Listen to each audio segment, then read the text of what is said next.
Well, hello everybody. It's been a minute since I've had an on-point show. So many things going on this summer that I've had to attend to. But today I'm on because I think it's something important that needs to be said and focused on when it comes to the media. Yesterday morning at 6 a.m., I tuned into Joe Scarborough, the morning Joe. I'm sure many of you know that on MSNBC. I particularly tune into that show from time to time. I think they have some good things to say. But I was particularly disturbed yesterday morning, and Joe does this from time to time. It was 6 a.m., and he goes into a 5 to 7 minute diatribe on the Boston Red Sox and the New York Yankees. I'm not saying anything is wrong with talking about sports from time to time, uh, and also talking about a myriad of sports if you want to talk about that. But I mean, not everybody likes baseball. But we're talking about a morning yesterday when we're still talking about the chaos of what you would have with the Afghan withdrawal of U.S. troops, and of course residents and of course Afghan residents who worked for the United States. We're talking about an earthquake in Haiti now that has reached almost 2,000 people dead. We're talking about infrastructure and what's going on in the government with the Democrats, what they're doing, what they're not doing. We're talking about COVID. We're talking about masks. We're talking about introducing, of course, perhaps another booster shot, for people to keep them safe from COVID.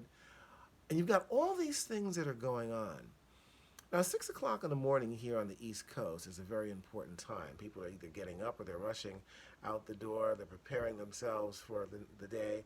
And if you're watching a show like Morning Joe, uh, you want to hear the news first. If you want to hear about sports, uh, then you'll go to ESPN. If you make a quick mention of it, that's one thing. So I said, all right, whatever. So this morning, the next day, I tune in at 7 a.m., and here goes Joe Scarborough talking again about baseball. Uh, Mike Barnacle was there. Willie Geist, and Willie Geist had the presence of mind to say, "Look, I'm going to pull a Mika Brzezinski, and let's get straight to the news." Thank God. Is anybody pulling Joe Scarborough's coat about this? He's being paid to bring us news and commentary, not sports. And again, if you're going to mention it at the top of the show, when you have a lot of important things going on in the news, and you're spending time on that, and again, it's just baseball. That's what he likes. Joe Scarborough, do your job. That's what you get paid millions of dollars to do. So I think, do your job.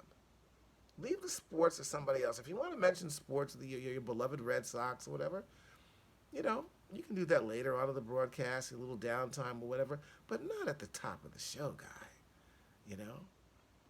I wonder if anybody's pulling his coat over there. And look, I'm not beating up on him necessarily. You know, it's hard for me to beat up on my fellow journalists. And I mean, he's good at what he does. I mean, but I mean, come on. I can't imagine me getting away with something like that. And I'm segueing that into what news is and isn't. Now, I'm not talking about, and for me and for people who listen to me, like, Fox News, Newsmax, One America News. I mean, that's the twilight zone. I don't consider that news at all. But if you're talking about cable news and the mainstream media, CNN, MSNBC, NBC, ABC, CBS, those kinds of things, there should be some sort of standard. And what I've been witnessing, I've been talking about this to a number of my friends, is journalism that has been downgraded in many ways to infotainment or just stuff that's either not news or people who are working in the industry that, producers, writers, whatever, that are not presenting news or even asking the right questions. Case in point, we've got this Afghan pullout here, and there's all sorts of uproar about it, and people are, up in arms, both Democrats and Republicans, perhaps rightly so. I don't know. We don't know all the details. But no one really seems to be focusing on one question that I've been talking to folks in my think tank. It has been mentioned lightly, but not a whole lot. We were in Afghanistan for 20 years, as most of you know. We spent $2 trillion, in part training their military, so on and so forth. They have a corrupt government. They've had one for a long time. Why were we there 20 years feeding that corrupt government? And we knew that they were corrupt. They are corrupt. Perhaps does it have anything to do with the military industrial complex? Contractors, Halliburton, Blackwater, others, making millions, billions of dollars off of this.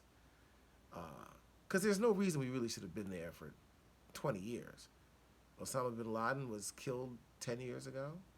Al Qaeda was greatly diminished terrorism. We weren't there for nation building, at least not that I was aware of.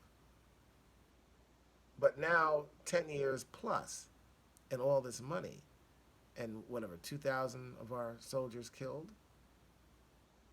Why are we there all this time?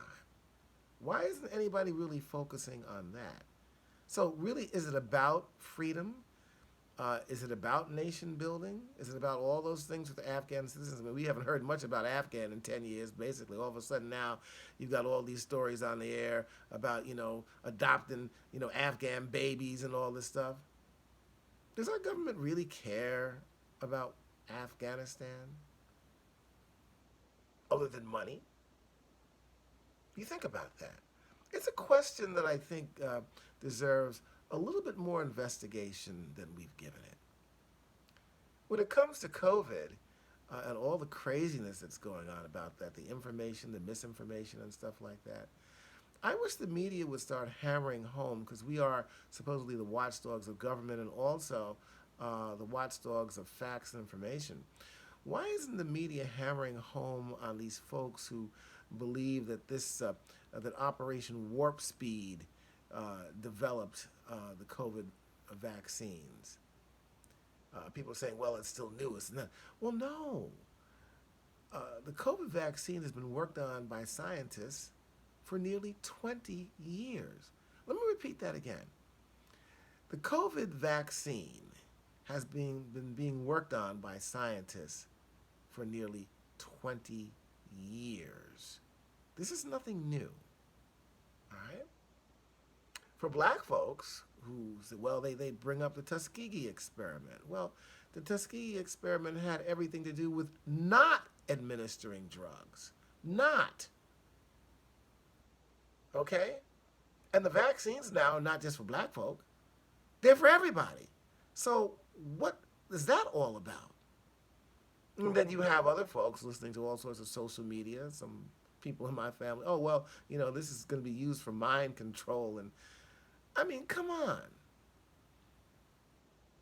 Whether you believe the vaccine is good or not, we can all probably agree on one fact. In various parts of this country, hospital beds are filled. I have two friends right now, one that needs elective surgery, the other that has bone cancer. They can't get into a hospital where they live because guess what? There are no beds. And there are no beds because the majority of these ICU beds are filled with people who are unvaccinated. So while they're exercising their freedom, getting sick and taking up beds, there are other people like us, I guess, who are exercising our freedom as well, taking the vaccine, that are getting sick, and we can't get the care because folks are not taking the shot. What kind of insanity is this? And I'm going back to what the media should be about. Maybe instead of just talking about their opinions, and a lot of that happens on shows, it has its place. But a lot of these shows that appear in prime time where people are giving their opinions are perhaps not what needs to be out there right now, but just delivering the hard, cold facts. This old expression about opinions, they're like a part of your body, everybody has one. Journalism, responsible journalism, correspondents, editors, writers, producers who dig for the information and ask the right questions. I just got a, there was a reporter on, actually an anchor on, was it CNN, and he was talking to, I think it was the national security advisor. Don't hold me on this, but it's a person you all know very well. And he says, well, do you think, and he's saying this to the person, well, do you think that they knew that Afghanistan was going to collapse in 3 days? Do you think that, did you know that Afghanistan was going to collapse in 3 days? Did you know this? Now, what kind of a question is that? Is he going to say, oh, yeah, I knew it was going to collapse in 3 days, and we didn't do anything about it? And even if he did, is he going to admit it? I mean, there are other questions you could ask about Afghanistan and about this collapse.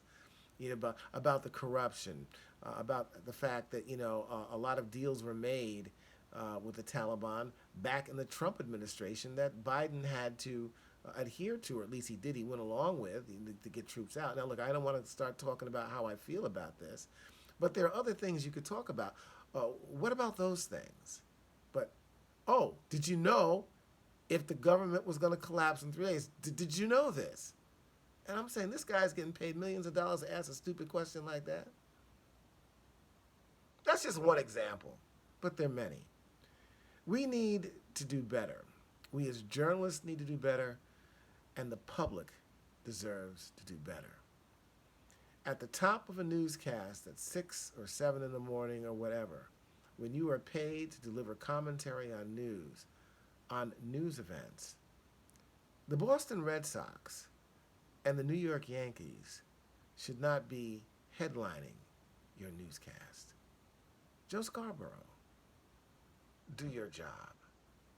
Networks, hold your anchors accountable to correct and factual information. And make sure when you send somebody out there to ask questions, if they don't ask the right questions, then make sure when they come back into that newsroom, you sit down and talk to them and say, maybe you should have asked this. Maybe we should focus on this. To get people more directed towards the truth. To keep them on point. Hope to see you next week.